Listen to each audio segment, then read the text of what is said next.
And as you say, instead of making a conversation about the substance, we have this reaction from people out in the streets. I'm a childless cat woman, but I'm happy. I'm happy. Bring laughter on, you know? Say to Vance. Yeah, what is your message to Vance? You don't mess with childless cat ladies. I don't even know what to make of that. What do you think, Brad? Did she just hiss at us? Yes, she did. I don't like this. This makes me feel concerned and slightly unsafe. I mean, look, you're not. I think the childless cat ladies remark from JD Vance was an unforced error. He shouldn't have said it, but it was years ago. But to be honest, you're not beating the weird cat lady allegations when you're going out in public with a cat mask on and growling or hissing at reporters. I mean, I'm not sure what's going on there, but it really does seem like American politics is becoming this game of ping pong where we just bounce off each other and become more and more hysterical each time we exchange responses. Seems to me that's a little bit of what's playing out here. Absolutely. Now, the media is going into meltdown, and no doubt Donald Trump is right now being accused of being a racist because he made these comments about Kamala Harris's heritage. I've known her a long time indirectly, not directly very much, and she was always of Indian heritage, and she was only promoting Indian heritage. I didn't know she was black until a number of years ago when she happened to turn black, and now she wants to be known as black. So I don't know, is she Indian or is she black? She has always identified as a black woman. She went to a historically black college. I respect either one, but she obviously doesn't, because she was Indian all the way, and then all of a sudden she made a turn and she became a black person. Just to be clear. Now, I understand why people may hear those comments and everyone screams, you can't say that. But Kamala Harris has made race and gender the biggest part of her election campaign. It's her strongest selling point that she would become the first black woman in US history to become president of the United States. So we've been hearing this from her non-stop. But back in 2019, this was the messaging from Kamala Harris. Okay, so what we're going to cook today is an Indian recipe. Yes. Because you are Indian. Yes. Okay, and I don't know that everybody knows that, but I find that wherever I go and I see Indian people at the supermarket, on the street, everyone's like, you know, Kamala Harris is Indian, right? It's like the thing we're so excited about to have you running for president. Yeah. So we're both Indian, but actually we're both South Indian. Yes. You look like the entire one half of my family. Okay, thank you. You do. I've been telling people we're related already, so this is perfect. It's basically true. And so were you raised eating South Indian food? South Indian food. Brad, look, I think the comments from Donald Trump are not going to help him, but I do think that he reserves the right to criticise her campaign strategy, and she has made race part of her campaign strategy. Yeah, she certainly has. And I think there's some context to this conversation that's important. I watched the entire event that Trump did with these black journalists. And from the very get-go, it was incredibly hostile. They came at him really strong. I do give him some credit for honestly going there because he was very much going into the lion's den.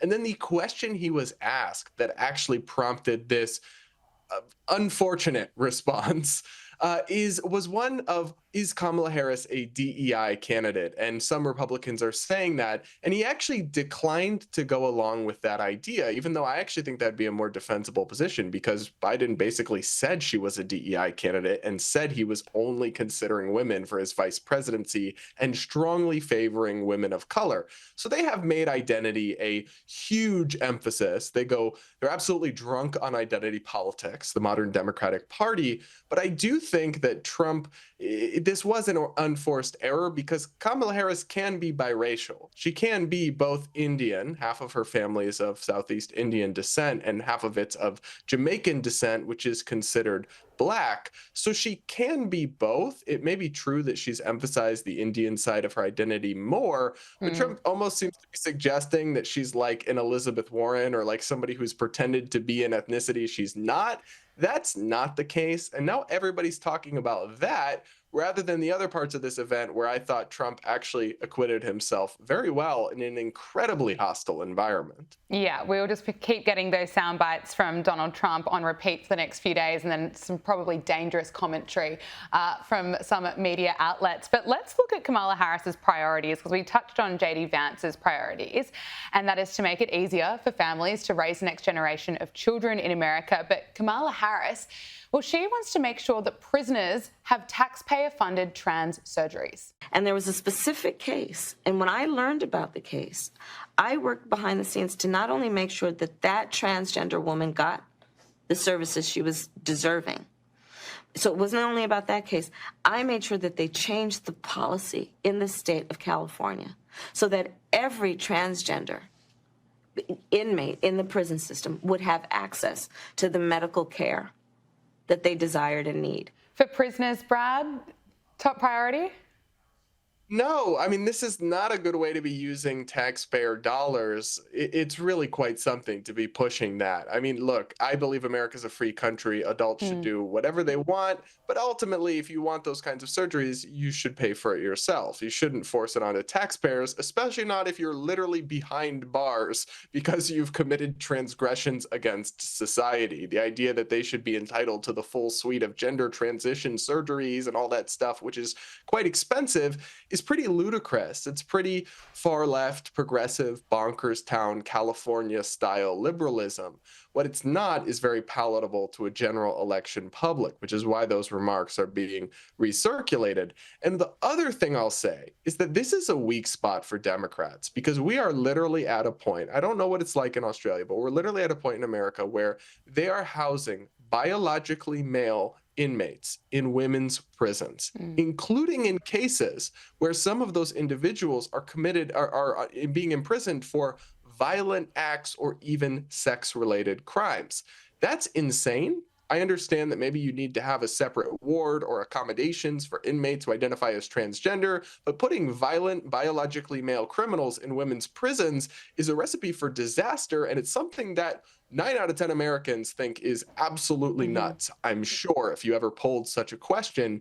Yet that's the record that places like California and the policies embraced by the progressive flank of the Democratic Party have to run on these issues. So I think that's an enormous liability for them, because it just strikes anybody with a bit of common sense as absolute madness. Absolutely, and it's not pro-women. Look, I want to talk to you about another fear tactic that's being used by the left-wing media, and that is to connect Donald Trump with Project 2025, something that Donald Trump has repeatedly distanced himself from, and he's described it as extreme. I don't know what the hell it is. It's Project 25. He's involved in Project, and then they read some of the things, and they are extreme. I mean, they're seriously extreme.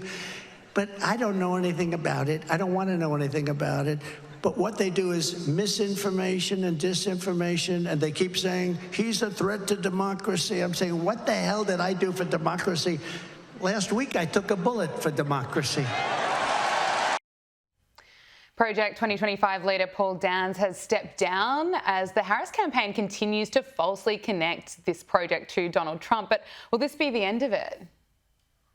No, I don't think it will be, because they've decided that this is a good poll-tested attack against Donald Trump, but it's a really bad faith smear, because Trump has condemned this Project 2025, this pretty radical conservative agenda from the Heritage Foundation here. He's condemned it in extraordinarily strong terms. Unlike I've seen him condemn many things, honestly. He's not a big condemner, but he's gone out of his way over and over again to distance himself from this project, because some of the ideas in it are very radical and very unpopular. But they want to tie this to him, even though he's put out an actual agenda, a Republican Party platform that is the Trump platform that people can go look. And the most controversial parts of Project 2025, like banning abortion medications, like banning all pornography, those things are nowhere to be found in Trump's actual platform. So it seems to me to be deeply unfair to judge a candidate and assign to him blame and responsibility for this is what he'll do, Project 2025, when he's vocally repudiated it over and over again, and also put out a separate agenda that is quite different in many of the key and most controversial policies. Now, it's true Trump has some ties to it. Some of the people involved in creating it worked in his White House, and the Heritage Foundation is an influential conservative group. But people who understand politics understand that there's always activist groups creating agendas and white papers and trying to push them in the background. It doesn't mean those ideas are going to all see the light of day, or even that most of them will. It's purely aspirational. So these ideas, some of them I think make a lot of sense in this document. Some of them I think are a little bit Looney Tunes. But ultimately, you can't pin them on Trump when over and over again he said, I don't support this, but that is what mainstream media is doing. And it's the kind of thing that they would so quickly call misinformation or disinformation, or even call to be censored if it was conservatives or Trump supporters that were doing it. But because it's to take down the guy they really don't like, I guess any means are justifying any ends in their mind. Absolutely. Facebook can classify that iconic shot of Donald Trump with his fist in the air after getting shot as misinformation. It's of course corrected that, but it's absolutely insane. Look, just when we thought it couldn't get any more embarrassing for the Secret Service, it has. My question is, why don't you relieve everybody of duty who made bad judgment? So yeah, you're right. I am zeroing in on somebody. I'm trying to find somebody who's accountable here. You're telling me that the person who made the decision not to include this in the perimeter has not been relieved of duty. What about the person who's in charge of the interoperability of radio frequencies between local law enforcement and Secret Service? Has that person been relieved of duty? No, Senator, because interoperability is a challenge, is a greater challenge than just one person. On that day, we had a counterpart system. It failed spectacularly. As a person who made the decision to send Donald Trump onto stage knowing that you had a security situation, has that person been relieved of duty? No, sir, they haven't. Has the person who decided not to pull the former president off of stage when you knew that, in your words, the locals were working a serious security situation, has that person been relieved of duty? No, sir. Again, I refer you back to my original answer that we are investigating this through a mission assurance. And as opposed to zeroing in on one, what more do you need to investigate to know exactly what the decision-making process was? What more do you need to investigate to know that there were critical enough failures that some individuals ought to be held accountable? I mean, what more do you need to know? It gets more and more upsetting the more I watch it. 3 weeks on, no answers. Are we ever going to get some answers from the Secret Service? Not unless we hold their feet to the fire, clearly, because if anybody with common sense was running these agencies, heads would already have rolled. But the people involved in this epic security failure have not been fired, the people that actually made the bad calls. And that's just the kind of thing you'd never see in the private sector. I mean, if this was a private company where this had been where they had this kind of failure, I think people would have been fired on the spot. The very next day, the entire security division would have been replaced. But they can continue to, I guess, just cash taxpayer checks and pedal on in their bureaucracy. And there might not be real accountability unless we hold their feet to the fire, because this is a bloated and clearly dysfunctional institution, the Secret Service. And gosh, I mean, we all got so lucky that bullet missed by just a couple of inches, because of course, you just first of all don't want to see a man killed, a man with a family, but secondly, the absolute chaos our country would have been thrown into, the risk of political violence, of instability, everything. We were so close to the brink. It's genuinely, honestly, so amazing in a sense that bullet missed, because the horrors that our country would have experienced, I can't put them into words, to be honest, if it had gone differently. I think it would have been extraordinarily dark for America. So we got incredibly lucky, because there were all these security failures. And at the end of the day, tragedy did occur, of course. Some people were killed and hurt, and many people were traumatized, but it could have been so much worse.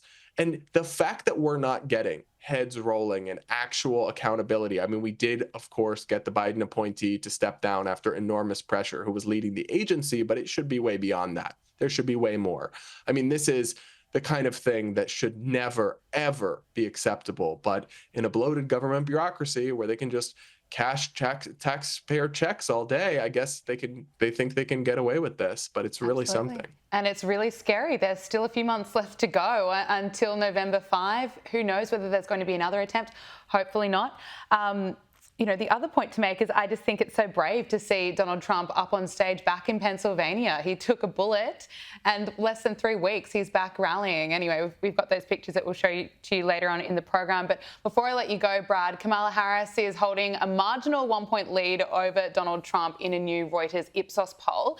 The poll found that Kamala Harris is supported by 43% of registered voters, and former President Donald Trump is supported by just 42%. Well, why is she all of a sudden so popular? I would love to get your thoughts. But do you think this honeymoon period is going to last, Brad? No, I don't. I mean, back when she ran for president in 2020 under her own presidential campaign in the Democratic primary, she originally was doing quite well. She had big leads in a lot of the polls. She was kind of the media flavor of the month. But as the campaign went on, her really just being very bad at politics came out and was on full display. Her many gaffes, her flip-flopping on policies, all of that became clear, and she plummeted and eventually dropped out before the Iowa caucuses. So her campaign went up in flames. She's having a bit of a moment. It is a honeymoon phase right now. The media has switched overnight and is all in lockstep about praise Queen Kamala, but her vulnerabilities will become clear. She has a quite radical record. In 2019, she was rated as the most left senator in the U.S. Senate. She's got radical positions on everything from fracking to transgender issues to abortion to many other things that will haunt her. All of this, the attack ads are being written right now. So I would expect her to come back down to earth in the polling and for this race to really tighten up in the coming weeks, because she's having a little bit of a bump now, but I think it's a sugar high. And I do think there's going to be a crash soon. We will wait and see. Brad Palumbo, so great to speak with you, I should say, on Power Hour. Thank you so much. Thanks.